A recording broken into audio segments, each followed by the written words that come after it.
I appear to be wearing two microphones, so I think you can hear me in stereo. Of course, I can't actually plug in my laptop.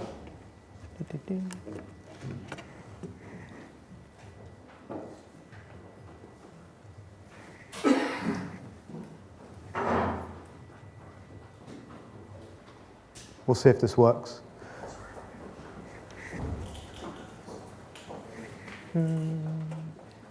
Kind of working. There's a nice kind of black border around all my slides, so we'll kind of we'll go with that. Or maybe I'll try and fix that and talk. So I'm from a company just down the road called Berg, and let me see. Does that? No, that didn't help. We used to be a design consultancy. At which point, is that one working? Okay. At which point, Fast Company called us one of the world's 50 most innovative companies, which I think was very nice of them. I don't know how true it was, but it was very nice all the same. But since then, we're no longer a design consultancy. As James said, we're a tech startup, and we kind of took this leap into making our own technology. And I would tell you all about that, but maybe I'm actually just going to show you some pictures of China instead, because that's it's kind of nice to demystify that kind of thing. And the reason being is that we now, as a tech startup, we kind of make one thing. We make a platform to help invent and run connected devices. I'll say right at the end what I kind of see connected devices as being. And we make a kind of a sort of a proof of concept product called Little Printer, which is a quirky device for the home, which I'll show you about that in a minute as well, which is kind of, we've sold about 3,000 units, and it's our kind of, experimental item which shows us how to make new connected things. Here it is, actually. This is what Little Printer is. It's a kind of a misnomer, really, because it's more like a little fax machine. It's a web-connected receipt printer that prints its own face. Don't ask. I mean, that was... like in the Jungle Book, Mowgli was kind of brought up by wolves. I was actually brought up by a wild pack of Tamagotchis. So every time you print from Little Printer, and it prints like this, the hair grows a little bit, and you have to trim its hair, otherwise the hair gets in its eyes. And if you don't use it like it's meant to be used, then it looks very sad, and those kind of things. So we like kind of these cute gadgets for the home. Anyway, the thing which is more interesting, I think, is how we manufactured our own item. Because there are lots of small companies. We're a tiny company. There are lots of small companies now kind of manufacturing connected devices, and it often feels a bit mysterious, kind of how to go about it. So I like just kind of showing some pictures from how we did it, because maybe other people can do it in the future, just kind of knowing that it's not a really complex thing. And I stole most of these pictures from Andy Huntingdon, who is in the audience there, who kind of made Little Printer happen. Kind of designing and bringing it to life. So I'm just going to mischaracterize the entire story, if that's okay. Yeah, thank you. Little Printer that you saw kind of in that first picture, kind of this is one of the very early prototypes. I think that looks very familiar to a lot of people here. There's an Arduino connected to the internet. The internet is telling the Arduino to do things. I don't know what we do about this projector going on and off. Okay. We'll see. And for the purposes of our first prototype, our first end-to-end, there is no receipt printer that prints out news and puzzles. There is a netbook pretending to be a printer. So that's kind of just an easier thing. Where we ended up in December 2012 was kind of a fully packaged, fully certified item, which was, of course, self-contained, nice service behind it. The same with the website behind it. Kind of started looking something like this. That's going to get kind of annoying, isn't it? Has that been doing that all the time, or is it just me? It wants you to change the resolution. It wants me to change my resolution. Should we do that just to? No one else can see it. It's all in your head. How do we do this? We'll turn off mirror displays. How about that? It's like. When you do like the beginning of, at the beginning of Skype calls, there's always this kind of 5-minute handshaking. No, see, leave it, okay. it's going to get really annoying for you guys over there. I'm sorry about that. Happening over here too. Right. So we started off kind of like this. Website ended up with something like this, kind of a nice working thing. And it's kind of an iterative process to get there. Little Printer itself went through the same thing. So when we're making a connected thing, we basically run with 3 different prototypes at the same time. There's a kind of a works-like thing, which is like a technical prototype, which kind of works in the right way but doesn't look like anything.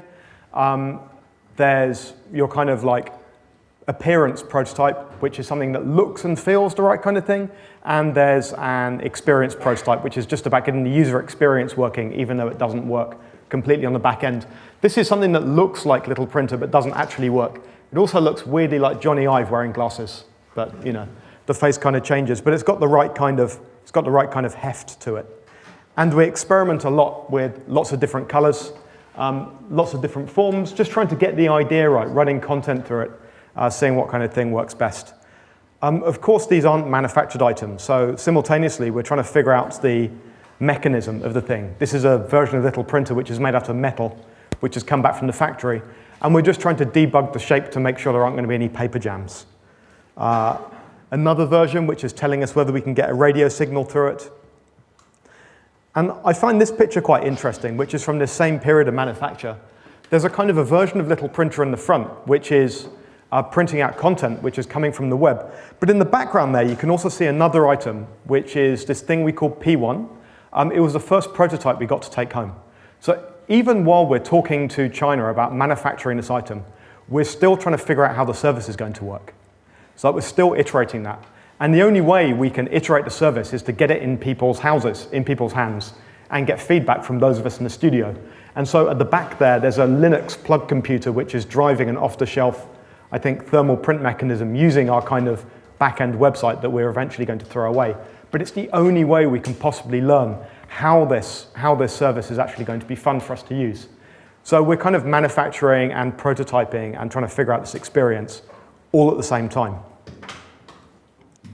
This is the actual Little Printer itself when we eventually get to CAD and we're going to manufacture.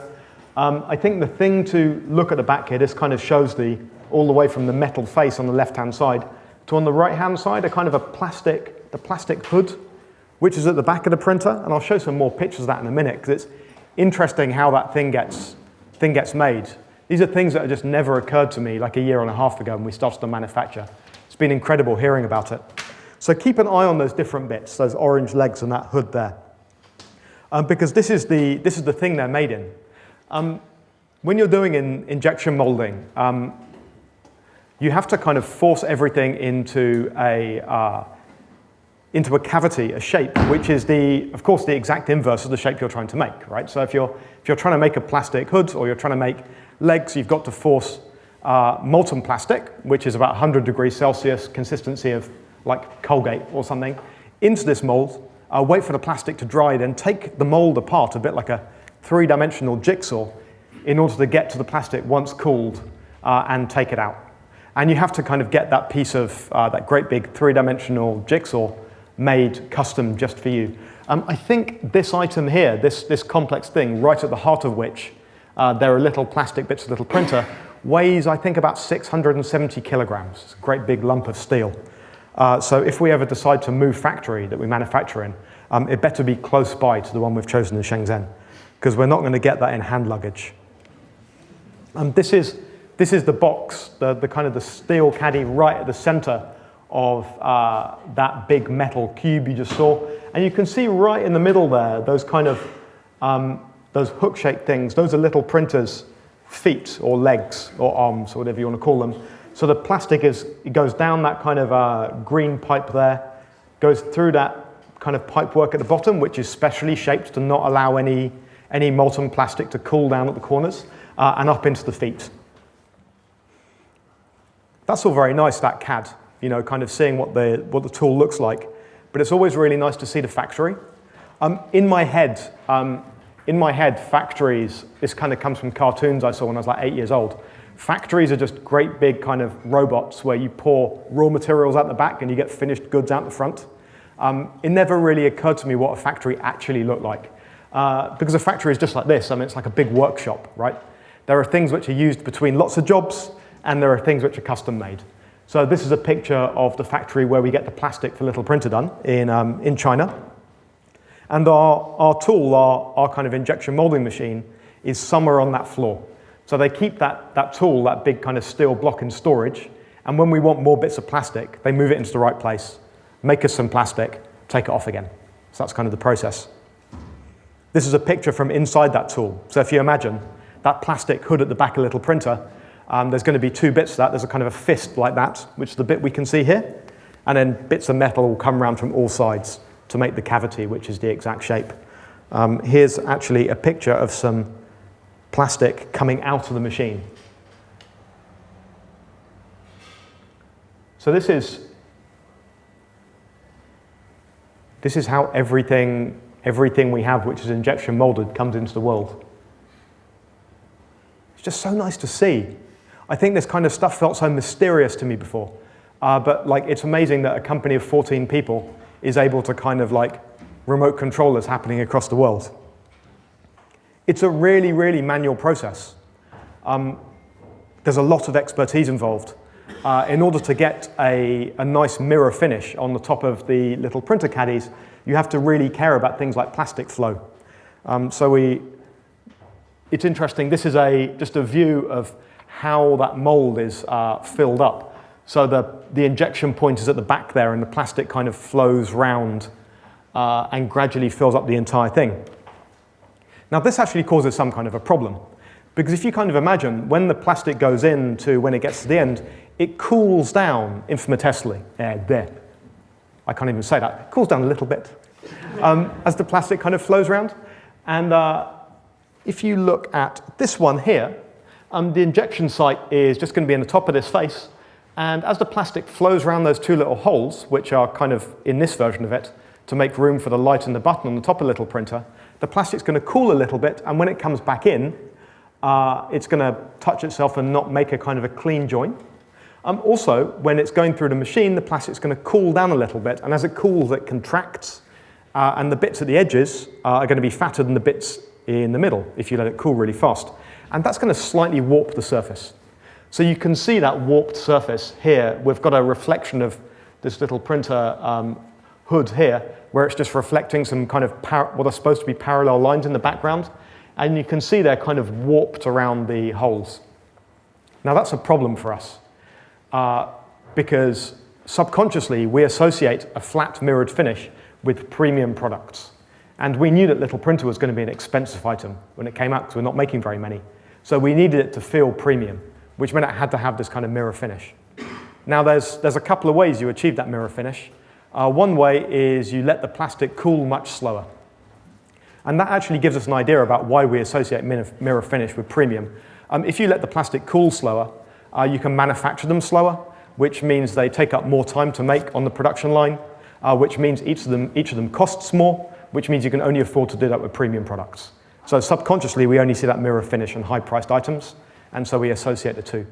The way we solved it was those two holes there were causing our problem, so we just didn't bother putting the holes in the mold. We punch out the items, punch out those holes in another stage of production. Adds about $1 an item, I think. More pictures from behind the scenes. This is little printer where it's going through EMC, electromagnetic compatibility, to make sure it's not interfering with your radio. It's a very weird scenario. They kind of put it in a big chamber which is sort of like sealed off from radio signals, and just kind of analyze it to see whether it's creating interference. At the end of the process, they do something which is called an open field test. It's in an open field. In the UK, this is somewhere outside Cambridge. What they do is they turn your item on, and then they check to see whether it interferes with air traffic control. Wouldn't be good to bring planes down. Or Radio 4. Wouldn't be good to interrupt the archers, I guess. And your job is to get your interference, which is the red line, below the blue line. Took us 3 months. Eventually, robots put together your electronics. These pick and place machines are quite good. This is how I imagined factories would be in my head. This is what I thought they would be like. Not all of them, but that one just looks quite good. Look at that. Yeah. I just like seeing these things. This is somewhere in Slovenia. I don't know much about the electronics place, except when Andy goes there to go and visit them, he always comes back with smoked sausage, which apparently is a local speciality, and they just feed us very well. It's the great thing about factories, that kind of personal relationship that Tom Taylor mentioned earlier. The personal relationship seems to be cemented with food, so that kind of happens. Assembly, in the end, Little Printer is 55 different components from 15 different suppliers, and putting it together is a manual process. Our quality assurance and assembly guide is 34 pages that we had to kind of self-produce. Our first production run was only 1,000 items, but if you've got like a 3% failure rate, that's 30 things, and 30 replacements for a small company is expensive. Eventually it's that. You're shipping. Everyone is delighted, but your job isn't done. So this is a different thing with connected items. If you were making just a regular piece of hardware, when it came out, that would be it. It would be in people's homes. It would never change again. Whereas, because this is connected, it can keep evolving. When Little Printer came out, there were maybe 10 or 12 different things people could subscribe to in this miniature personal newspaper. Actually, for us, it was a thing that kept growing in response to the people who are using it.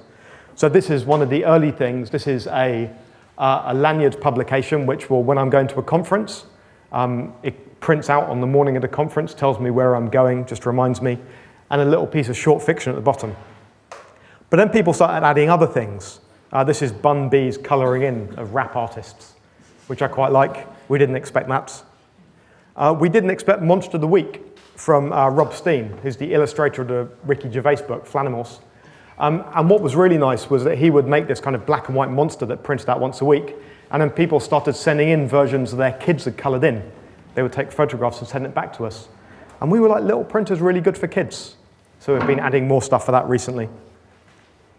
We've been adding stuff for messaging. People seem to really like treating Little Printer like a fax machine, sending messages home. And we've been playing with the face. So on Valentine's Day, all the Little Printers printed out with sunglasses, which I quite liked, but a couple of people got in touch and said this is kind of not okay. We're not allowed to fiddle around with products in people's homes. Some people absolutely delighted. So that was a wonderful thing. Recently, we had a version of Little Printer. It came out with glasses on, and somebody got in touch and said that their kid was so delighted that he was keeping all the printouts where Little Printer was wearing glasses. What I'm going to do is I'm going to skip to the 2 lessons right at the end, if that's cool. Shall I do that?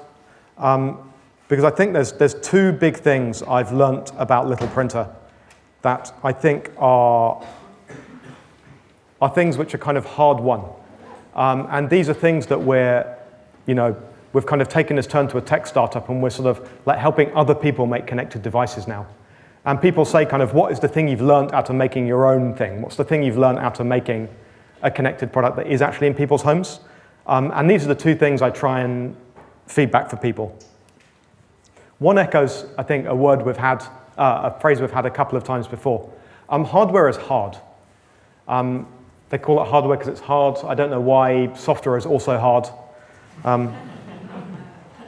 It's all difficult. But the web is awesome. If you look back at the history of computing, like the best platform for collaboration, sharing, for people working together, creating and sharing value over the last 60 years, it's been the web. So if we can make our Internet of Things problems be web problems, that's a good thing to do. So the platform we've kind of extracted from Little Printer that we're now helping other people prototype connected devices on, we use web APIs as much as possible. The web is brilliant. The second big lesson is that the difference with connected products is that we no longer have customers, we have an audience. You're iterating while you're prototyping. The only way you can understand these new things is to get your hands dirty and get it in your homes. When the product ends up in people's homes, when you've produced it, your job isn't done. You need to keep on iterating. This is not like conventional products. And this is not even like running a service, it's more like marketing. All these things are converging now. So you need to learn how to be storytellers too. But iterate, iterate, iterate, and think about the audience. I'll wrap up there. Thank you very much. Thanks for having me. See you later.